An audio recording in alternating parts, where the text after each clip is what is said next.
Hello, Billy Ray Huzzy with Southern Folk Pottery Collectors Society at Bennett, North Carolina, and want to invite you to stay with us just a few moments to talk about a feature that's in our sale number 62 that is ongoing at this very moment as we speak until March 14th to get your bids in. And we'll focus on just a minute about some salt glazing, predominantly 19th century, a little 20th century, but predominantly 19th century salt glaze. And salt glazing is just what it says it is.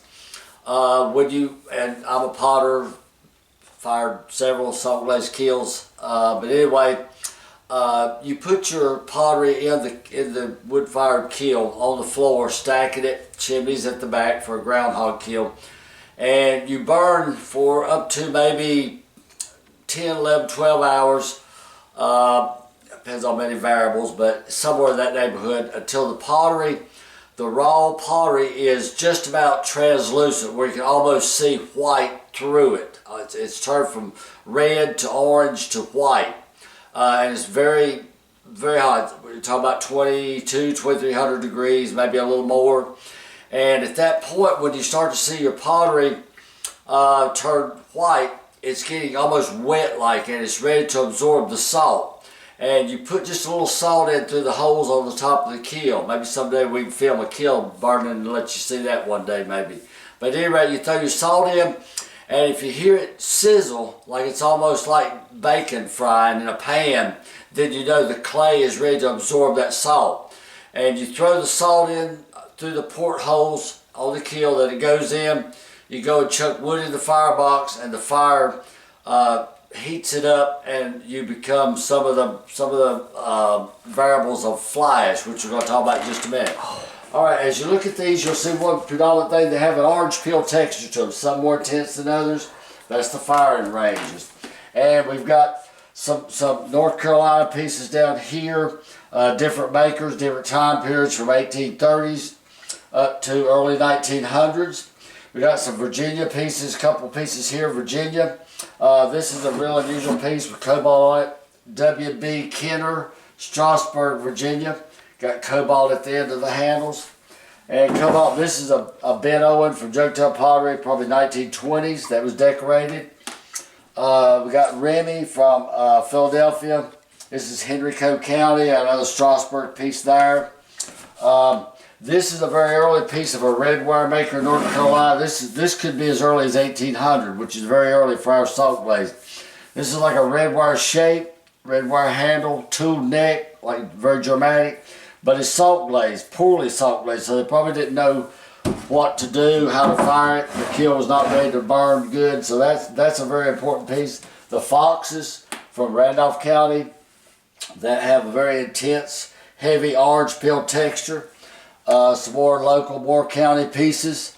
Up here's a good example of more fly ash, and when it gets so hot, the ashes that builds up will actually start melting. So there's a fly ash drips.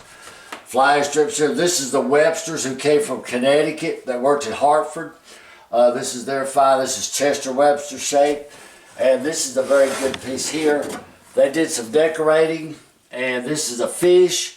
They were called the Bird and Fish Potters, and there's only one piece known that was actually signed by Chester Webster that we sold probably nearly 30 years ago. But they did birds, fish, flowers, and geometric designs around their gallonage capacities. So they're highly prized of the North Carolina salt glaze era. This is a piece of Alamance County, more fly ash drips here. And here's a Loy family connection that I want to show you in just a moment. And this is the last of the Loy potters. This was probably early 1900s.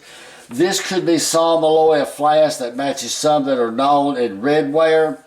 And this is a very important piece here. We'll show you in just a moment that we've associated this attribution to Saw Malloy more likely. You see this, a red wire bottle with that type of motif, and his whale, another one, from a couple plates, especially this plate right here where it shows this decoration. And we think this is some of the earliest salt glaze by Solomon Lloyd, maybe 1820s possibly, or the Lloyd family, or the Albrights. They had this decoration here, and this is from the Ceramics of America from the Chipstone Foundation, 2010. And they were trying to use iron oxide from the red wire glazes on salt glaze before they started using the cobalt. And here's another example of the Alamance County fly ash, where it builds up during the fire, and as it gets hotter it begins to melt. And in those days they thought this was ugly, but today this is highly prized by these drips like these three here have. So helps you a little bit. And of course this is another transition piece of Mr. Lloyd's, I think, from the cobalt.